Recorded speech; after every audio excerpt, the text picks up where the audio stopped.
Assalamualaikum warahmatullahi wabarakatuh. Balik lagi bersama saya di channel Perisai Nusantara TV. Nah, sahabat-sahabat sekalian, kali ini saya akan menghadirkan sebuah informasi yang sangat mengejutkan, yang sangat luar biasa dan sangat penting untuk kita simak.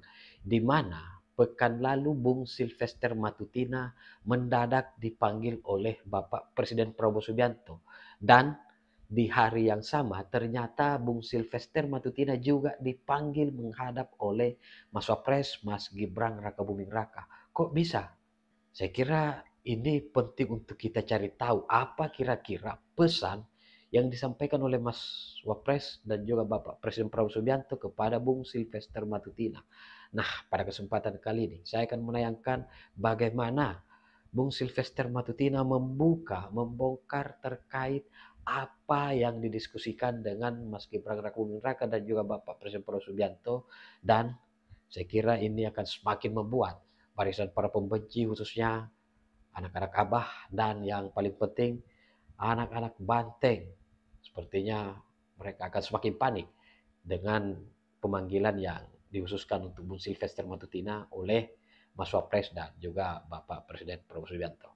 Nah, tak perlu berpanjang lebar, seperti apa videonya kita simak berikut ini. Pekan lalu Bang Sil ini dipanggil oleh Mas Wapres, kemudian pada hari yang sama juga dipanggil menghadap Presiden. Ya. Bisa dikasih bocoran nggak sedikit? Ini menarik ini.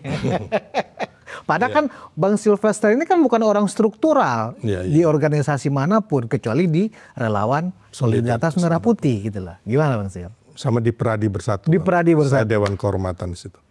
Nah, jadi kebetulan saya juga kaget juga. Tiba-tiba itu hari Kamis pertemuan. Kamis minggu kemarin ya? Nah, pokoknya ada seseorang dari dalam lah. Bang, telepon besok ketemu Presiden. Oh siap.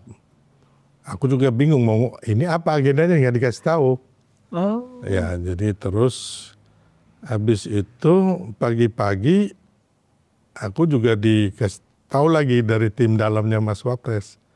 Mas Wapres mau ketemu jam 11. Berarti lebih dulu? Lebih dulu. Gelagapan juga aku ya kan. Kok bisa di hari yang sama? Di hari yang sama. Jadi akhirnya ya sudah. Saya... Ada rahasia nggak sih dibahas? Ya ada beberapa rahasia lah. Intinya akhirnya saya ke Mas Wapres dulu. Jam 11. Terus sampai selesai jam 12 kali ya. Habis itu jam 3 sore saya ke Istana Presiden, bertemu Presiden. Disambut oleh Bang Teddy. Letkol Teddy.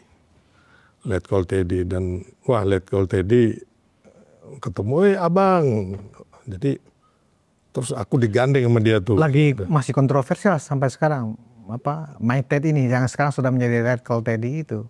Ya menurut saya sih bagus-bagus saja ya, kenaikan pangkat itu, terus beliau di Seskap, saya sangat mendukung. Ini anak-anak muda yang hebat, Bang. Ya, kita mau bicara sekarang apa nanti? Nanti deh. Ya. Setelah itu gimana? Setelah itu aku di ruang tunggu, terus Letkol Teddy datang, wah abang, gimana kabar gini-gini, terus aku digandeng yang Bang Teddy sampai ke ruangannya Presiden. Pak Presiden, ini Bang Silver, aku hormat Pak Presiden. Terus Presiden tanduk pakai ini kan, kiri kanan. Terus Presiden bilang, ya saya sempat terharu sih. Saya suka dengan abang. Saya sering ikutin abang di media, di podcast. Ini menurut pengakuan beliau sendiri ya, nanti bisa ditanyakan suatu saat ke yang hadir di situ lah, ada beberapa orang termasuk Mayor Teddy. Letkol Teddy. Ya. Presiden bilang, abang berani dan cerdas. Itu berarti sudah ada 2 presiden yang suka dengan saya tampil di media, Bang. Jadi kalau yang nyinyir itu menurut saya udah biarin aja kalian dengan hidup kalian. Jadi patokan saya, satu Pak Jokowi waktu ketemu sama teman-teman, saya senang nih kalau Mas Silver hadir di media atau podcast. Itu ngomong juga di hadapan 30 ketua relawan. tanya teman-teman. Kemarin waktu dengan Pak Prabowo, ya ada Bang Dasko, terus ada Pak Mensesnek, terus ada Pak Mensesnek, Pak Mensesnek, terus ada Kepala Sekretariat Presiden, siapa namanya? Ya mereka ada saksinya lah. Saya juga lupa namanya, kayak ketua KSP. Tapi kalau wakil KSP saya tahu teman kita. Bukan kepala staf presiden. Oh bukan. Tapi kepala sekretariat. Oh kepala sekretariat Pri. Oh Sespri. Bukan KSP ya. Jadi mereka ya ada saksinya waktu itu di situ kan. Terus apa agendanya sehingga khusus hanya seorang Sylvester Matutina yang dipanggil? Ya. Jadi sebenarnya ada dua, ada satu teman juga berdua. Jadi apakah dua-duanya relawan juga? Oh enggak. Enggak. Okay. Yang satu teman ya adalah pokoknya intinya ngobrol terus masalah-masalah lah, masalah aku kasih masukan beberapa contohnya pentingnya pembentukan tim komunikasi. Bentar, maaf Bang Sil, sebelum Bang Sil menjelaskan apa yang Bang Sylvester usulkan kepada Presiden, kira-kira waktu itu beliau menyampaikan nggak apa tujuan Bang Sil dipanggil Pak Presiden?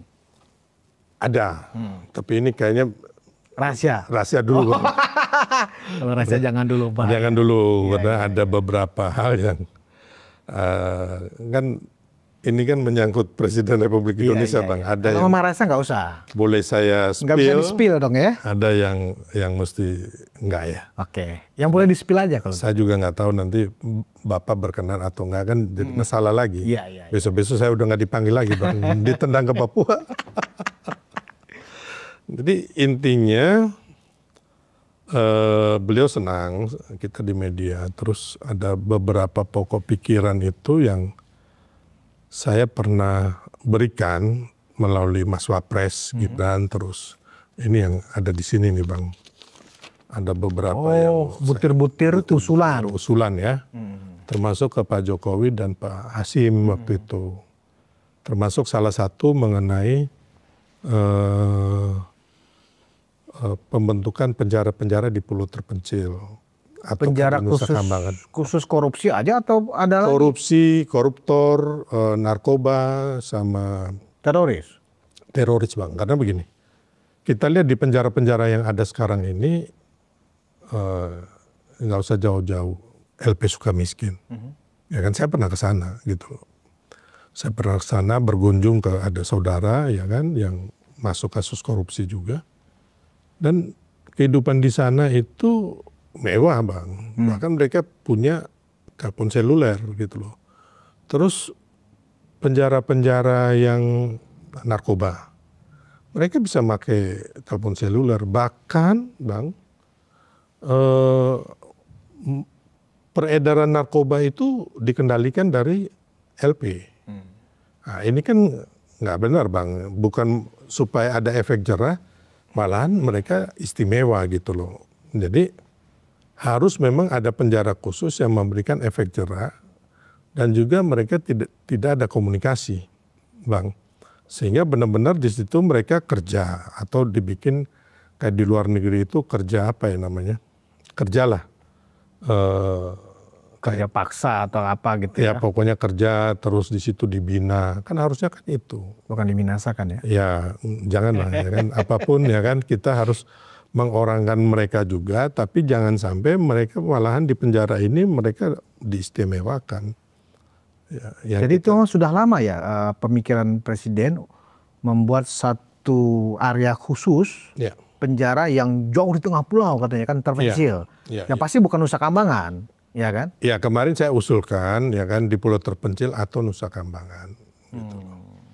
Terus saya ada yang kalau yang di kertas ini ya Bang ya. Ada bagaimana peningkatan pariwisata gitu loh dari kita gitu supaya ada penerbangan langsung dari umpamanya dari kota di dunia ya kan ke umpamanya ke Labuan Bajo, ke Bali, destinasi utama kita ya kan, terus harus diberikan subsidi untuk kayak agent travel, untuk tiket pesawat yang kayak gitu Bang. Terus kedutaan besar itu harus menjadi center promosi daripada pariwisata dan juga produk-produk kita Bang. Jadi hanya itu yang dibicarakan? Banyak, termasuk masalah politik? Kalau ini masalah... Itu rahasia kayaknya? Rahasia Bang. Rahasia ya? Hanya intinya Bapak bilang jalan terus, berikan kebenaran untuk bangsa. Kalau aku tampil di media. Saya suka katanya begitu. Terus ada beberapa kasus, masalah kasus Rempang. Saya juga laporan ke Bapak karena dari awal yang mengadvokasi kasus Rempang itu saya dan teman-teman Bang. Sebelum ada kayak Amin Rais tampil di situ, Said Didu, itu baru kemudian Bang. Gitu loh, mereka tampil situ. Jadi saya cerita ke Presiden bahwa kebetulan kan orang soulmate banyak lah di Rempang, di Batam. Di Batam itu ada 2 kasus. Selain Rempang, ada masalah tanah-tanah di Batam yang diperjualbelikan oleh mantan penguasa di sana. Jadi akhirnya Bapak juga minta saya ketemu sama kepala otorita Batam yang baru ini, sama wakilnya. Kebetulan mereka juga menghadap Presiden. Jadi setelah Presiden saya rapat sama mereka, gitu Bang. Terus saya juga minta agar dibentuk tim komunikasi dan media di tiap kementerian, agar semua capaian pemerintah itu masyarakat bisa tahu. Dan juga tentunya segala macam rintangan ya atau hambatan yang untuk mensukseskan program-program Prabowo Gibran gitu loh. Intinya itu. Kalau tentang tim komunikasi itu kan selama ini memang di setiap instansi kementerian itu kan memang ada biro humasnya. Benar. Bang Sil. Apakah ini akan lebih dioptimalkan kerja mereka? Jadi gini Bang, kan belum ada konsolidasi antara umpamanya Kemensesnek dengan atau Sekap atau PCO, jubir Presiden. Kepala Komunikasi Presiden, Kantor Komunikasi Presiden. Jadi kan mereka ini kan di tim komunikasi kementerian ini kan harusnya melakukan rapat konsolidasi minimal dengan PCO itu. Ya, dengan PCO atau Kemensesnek, ya kan. Mungkin seminggu sekali atau 2 minggu sekali atau sebulan sekali, baru di situ kan produk-produk apa, isu-isu apa yang akan dilemparkan. Oh ya, hari ini si kementerian ini melemparkan isu ini. Jadi ruang publik kita Bang diisi oleh hal-hal yang positif. Bukan selama ini kan diisi oleh orang-orang nyinyir gitu loh Bang. Orang-orang pecundang yang hanya ingin mengadu domba bangsa kita. Nah, itu yang maksud saya bahwa ruang publik kita ini harus diisi oleh hal-hal yang positif, hal-hal yang baik gitu loh Bang. Itu. Dan ternyata Presiden setuju itu.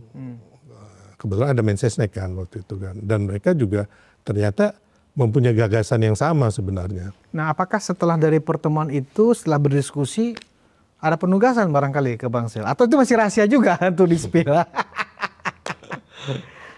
Ya intinya itu rahasia Bang. Rahasia, oke. Tapi intinya bahwa saya melihat Pak Prabowo itu dari pertemuan kemarin, beliau sosok yang humble, humoris, terus dari hatinya, jiwanya terpancar bahwa beliau ini, kan saya bilang Pak, Bapak ini Panglima Panglima jihad melawan korupsi. Iya, saya akan pertaruhkan jiwa dan raga saya untuk itu. Saya bilang ini Pak Presiden ngomong seperti iya, mempertaruhkan jiwa dan raga saya. Serius itu? Iya. Baik, sahabat-sahabat sekalian, saya kira demikian konten kali ini. Bagaimana respon sahabat-sahabat sekalian? Tinggalkan di kolom komentar. Terima kasih. Wallahul muwaffiq ila aqwamit thoriq. Wassalamualaikum warahmatullahi wabarakatuh. Salam waras, salam akal sehat, NKRI harga mati.